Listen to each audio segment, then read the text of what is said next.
Hello everyone, this is Ruchi and welcome back to this channel. Today in this session we are going to continue with exercise 10.2 of chapter 10 circle.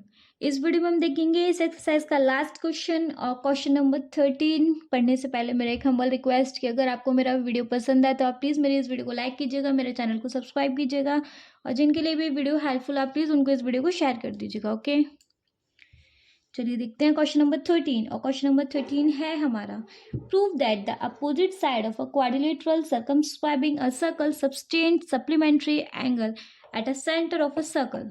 C, already हमें एक चीज़ दी हुई है, चलो पहले naming कर लूँ, A B C and D. Already हमें क्या दिया हुआ है कि ये ए बी सी डी हमारा क्या है, क्वाड्रिलेटरल है और ये सर्कल को सर्कमस्क्राइबिंग कर रहा है। That means A B C D हमारी सर्कल को टच कर रही हैं। ठीक है जी, अब बताना है कि इनके अपोजिट साइड के एंगल मिलके क्या बना रहे हैं, सप्लीमेंट्री एंगल। सप्लीमेंट्री एंगल बोले तो दो एंगल का सम क्या होना चाहिए, 180। ठीक है, तो क्वाड्रिलेटरल की अपोजिट साइड क्या है, ये सेंटर है ना। क्वाड्रिलेटरल की अपोजिट साइड क्या है, चलो पहले मैं टच कर लूँ।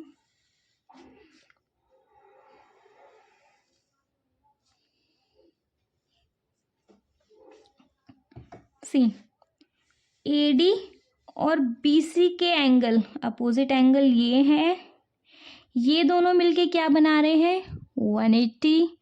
सेम एज ए बी और डी सी, ये दोनों अपोजिट हैं तो इन दोनों के अपोजिट एंगल मिलके क्या बना रहे हैं, 180।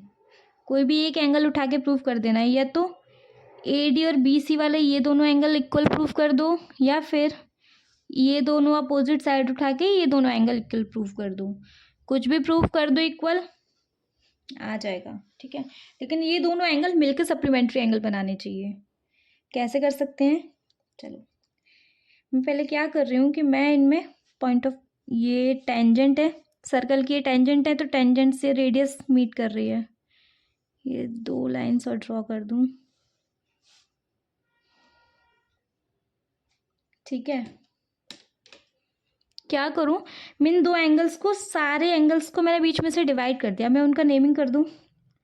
सपोज इसको एंगल 1, इसको एंगल 2, इसको एंगल 3, इसको एंगल 4, इसको 5, इसको 6, इसको 7, इसको 8 नेम दे दिया मैंने। ठीक है, दैट मीन्स मुझे एंगल 1 और 2 और 5 और 6 मिलके प्रूव करना है कि ये 180 डिग्री का है, या तो हम ये चीज़ प्रूव कर दें। To prove, sorry pen change करूँगी, प्रूव करना है कि एंगल 1, 2 यही तो पूरे का अपोजिट एंगल है, ये दोनों मिलके 180 होने चाहिए।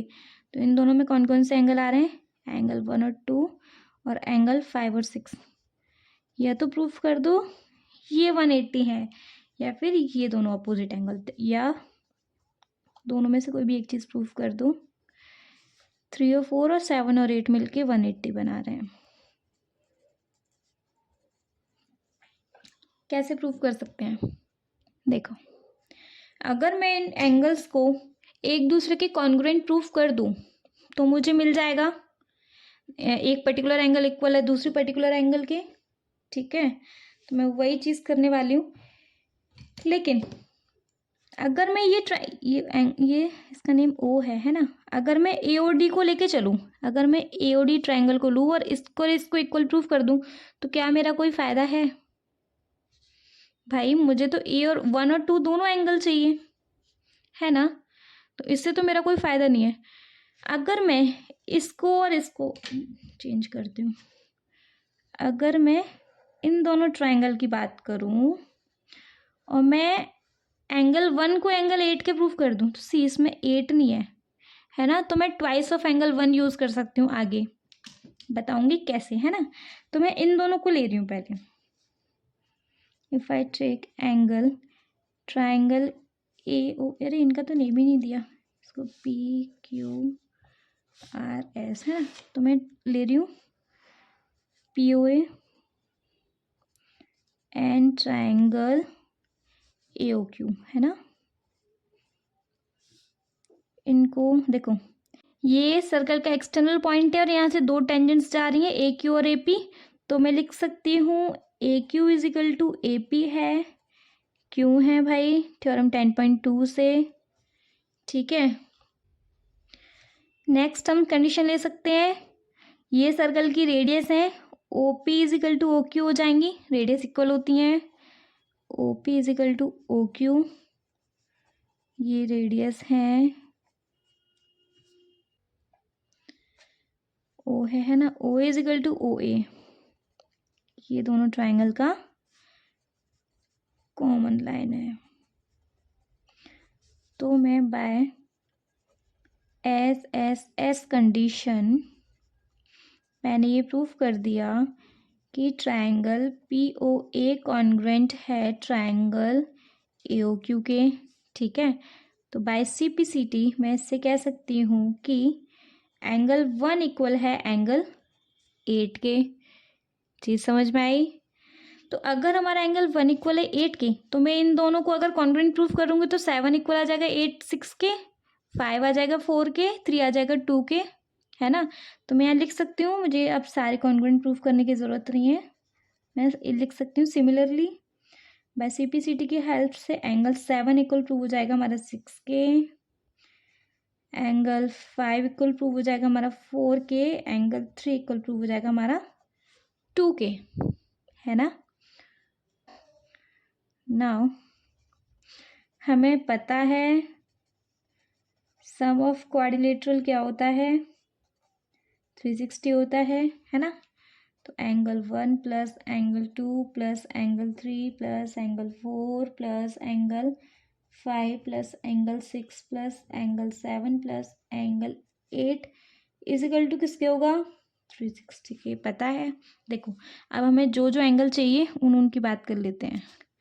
पता है एंगल 1 और एंगल 8 दोनों इक्वल हैं, हमें चाहिए 1। मैं पहले वाले को प्रूफ कर रही हूँ, सेकंड को नहीं कर रही, अगर आपको सेकंड को करना है तो कर लेना, है ना। तो मैं यहाँ लिख सकती हूँ ट्वाइस ऑफ एंगल 1, क्यों एंगल इसकी जगह भी तो हम 1 लिखते हैं ना, तो मैंने एक बार में लिख दिया twice of angle 1 plus. Next हमें पता है एंगल 7 इक्वल है 6 के, 7 इक्वल है 6 के, 6 की ज़रूरत पड़ेगी, तो मैं यहाँ लिख सकती हूँ ट्वाइस ऑफ 6, 2 6 हो गए हमारे पास, ये भी 6 और ये भी 6 ही है ना। नेक्स्ट ये भी हो गया, ये भी हो गया, हटाते जाओ इन्हें, है ना, कंफ्यूजिंग नहीं होगा।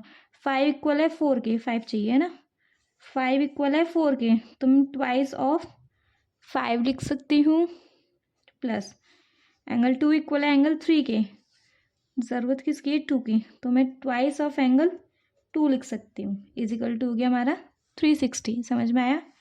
सब में से 2 कॉमन लिया तो क्या बचा हमारे पास, angle 1 angle 6 angle 5 plus angle 2 equal हो गया 360 के। तो एंगल 1 प्लस, देखो सारे हैं 1 2 5 6, 1 2 5 6 सारे हैं हमारे पास, है ना। 6 इजिकल टू डिवाइड हो रहा है, मल्टीप्लाई हो रहा है, यहाँ जाके क्या हो जाएगा डिवाइड, 180 आ गया। 1 plus angle 2 plus angle 3 plus angle 5 plus angle 6 equal to हो गया 180। यही तो मैं प्रूफ करा रहा था और यही हमने प्रूफ कर दिया। ठीक है जी, आपको ये भी स्टेप लेना हो तो ये ले सकते हैं। आपको देखो सपोज मैं बता दूं, इसमें आपको 3 चाहिए, तो 3 और 2 इक्वल है ना, इन दोनों की जगह आप, मैंने यहाँ से 2 लिया था, आप यहाँ से 3 ले सकते हैं, twice of 3, twice of 4, twice of 7, twice of 8, ऐसे करके आप सेकंड वाला भी ये प्रूफ कर सकते हैं। दोनों में से एक प्रूफ कर दो, क्वेश्चन सॉल्व हो जाएगा। ठीक है, लेकिन अगर फिर भी कोई डाउट हो तो आप मुझे कमेंट सेक्शन में कमेंट करके पूछ लेना। Thank you.